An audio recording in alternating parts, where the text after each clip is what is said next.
r/ProRevenge. Today we're doing revenge stories from Reddit.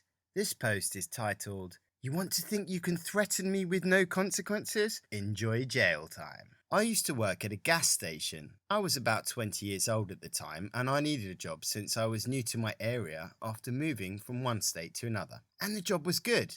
The manager, she was awesome. She was the sweetest thing before she left, and the manager after was just as awesome. But the previous assistant manager when I started working there, let's call him Richard, and let's call the first manager Angel. Assistant manager Richard was known to be very hostile, creepy when not around the manager, and made us try to do his load of the work and blamed us for being lazy. My co-workers and I had brought the situation to the higher-ups numerous times, and as much as she wanted us to be heard, Angel couldn't do anything, and it came to a boiling point 2 months down the line. A little fact about me, I'm timid and I'm autistic, and I'm very stressed when someone threatens me with my life. I get very sick to my core. On the shift I was supposed to be working that day, I'd asked my friend Cross if I could borrow his speaker to listen to my music. My manager said as long as I can do my job behind the register and Cross was okay with it, I can listen to my music. Cross said okay, and shift change happened and Richard came in. In case you forget, Richard is the new assistant manager who is not as sweet as my old manager. He sees me listening to my music and he asks me to play his music from his phones on Cross's speaker. I said no, the speaker's mine for the next couple of days and I don't want to be held responsible for any damage. And he whispers under his breath for me to hear, but for the cameras in the store not to pick up. "I have a knife, you know." And I basically, in a single moment and quickly too, came up with a way to end his BS. The revenge. I yelled at him loud enough so that the cameras can pick it up, knowing that he would have to say something to defend himself. I said, "Why are you threatening me with a knife?" And I kinda had a mixture of fear, if he'd actually had one, and a determination to make this man suffer for me and my co-workers' verbal abuse and sexual harassment for the past couple of months. He backs away and said, hey, it was just a joke. Chill out. And I knew I had to do something because at that point I said, "A joke, huh? Here's a good joke. Have fun working alone. I quit." And I walked out. I called my mother, who I lived with nearby, and I explained the situation in tears after the adrenaline and fear finished its end. And then I called my manager to explain the situation to her. I told her that I knew he had a knife on him because I saw a pocket knife in the office, and it was a custom one with his name on it. My mum picked me up and took me back to the store to talk with my manager. I wound up in a situation with the manager, the branch manager, and the district manager, all asking about what happened. And I explained it again, calmer now, in full, and they asked if it was okay. I told them, no. I have a guy who has been sexually harassing my other co-workers, verbally assaulting me and the others, tries to threaten an autistic person who did nothing except saying no to using a speaker, threatening people with a knife, and I do not feel safe with him around. They asked me about the speaker, and I called Cross, my friend, and he confirmed that I had asked to borrow the speaker overnight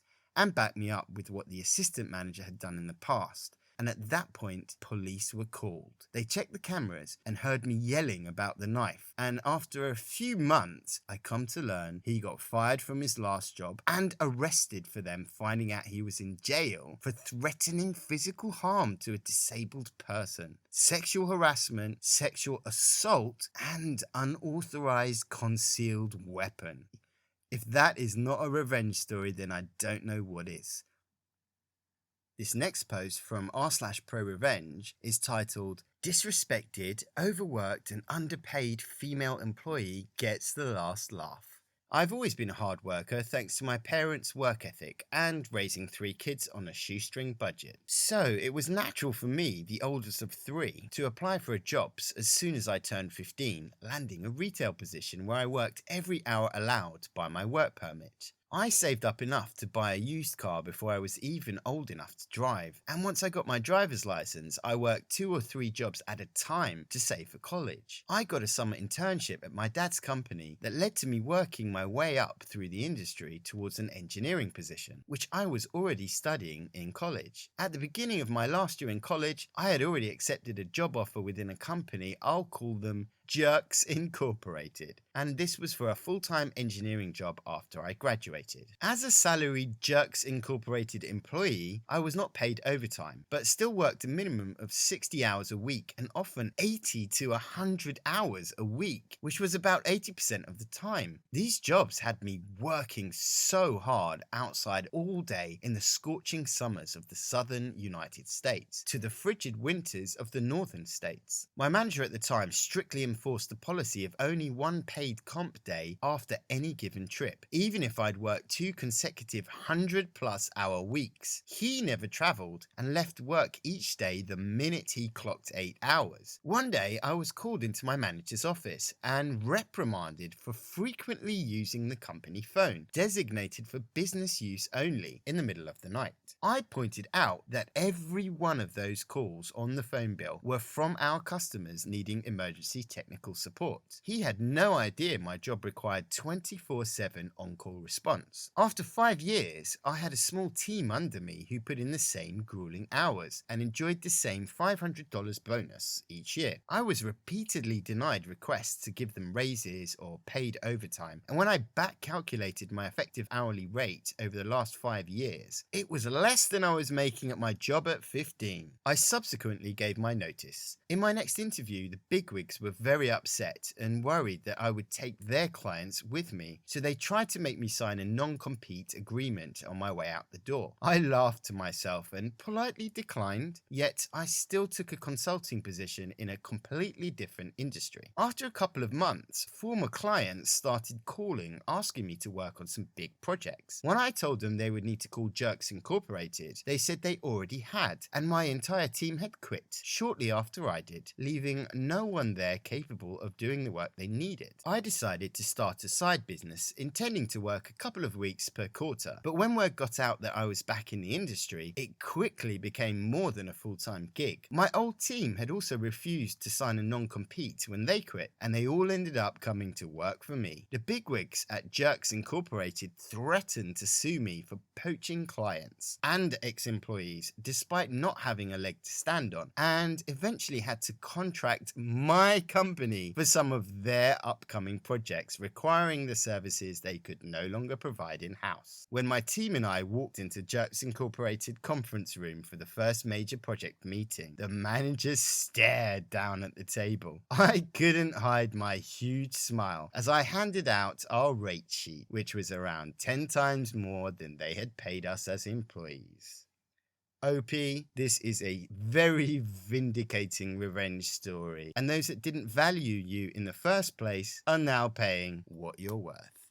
Well done to you.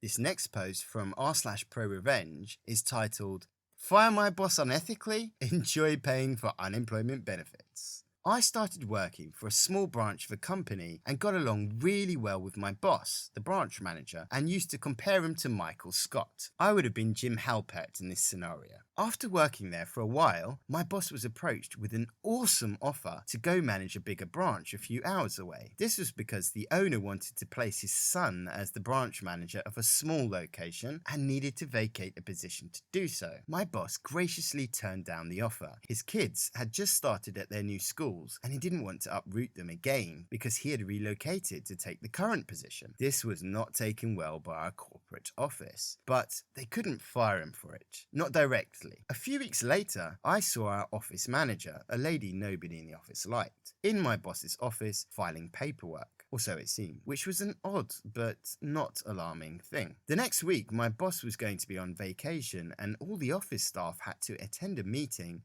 for non-salaried employees at the corporate headquarters. While we were at the corporate thing, our office manager handed out a few new office keys to all of us, and I asked, "Why are we getting new keys?" And she replied it was because somebody had lost theirs. I knew none of us had lost our keys, and we were all sitting together and could easily confirm this, so I texted my boss to ask him, and he had no clue what she was up to. I got a bad feeling about what was happening. I called him after the meeting and told him to come down by my house on Sunday when he got back from out of town. I explained that I was 95% certain they were planning to fire him on Monday. I didn't know the reason, but I just had a gut feeling. I said it was too bad because if he was fired, I wouldn't want to work there anymore, knowing that they would do shady stuff like that. He jokingly said that he should fire me first so I could go on unemployment. I laughed a lot and then told him he should write me a termination notice, and then if he doesn't get fired on Monday, it would just be between us. But if he does get fired, I could take it to the unemployment office and have proof that I was fired for something that would make me eligible for benefits. So he did, and he was fired on Monday for reasons such as misfiling paperwork of some sort,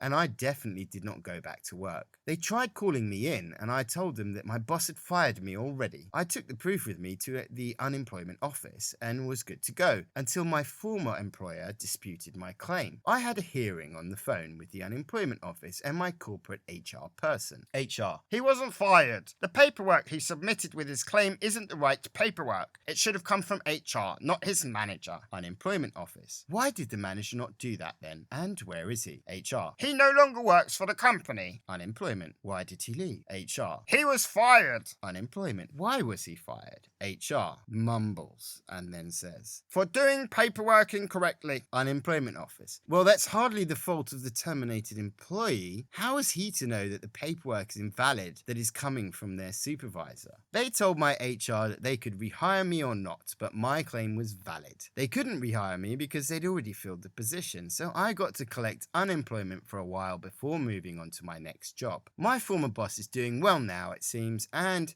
I don't feel bad at all. For the record, it's very likely that they would have invented a way of firing me after they got rid of my boss. Had they done that, they would have had to make certain that my termination was such that I wouldn't be eligible for unemployment, and I took that power away from them by getting fired preemptively. OP, both you and your friend ended up the winners.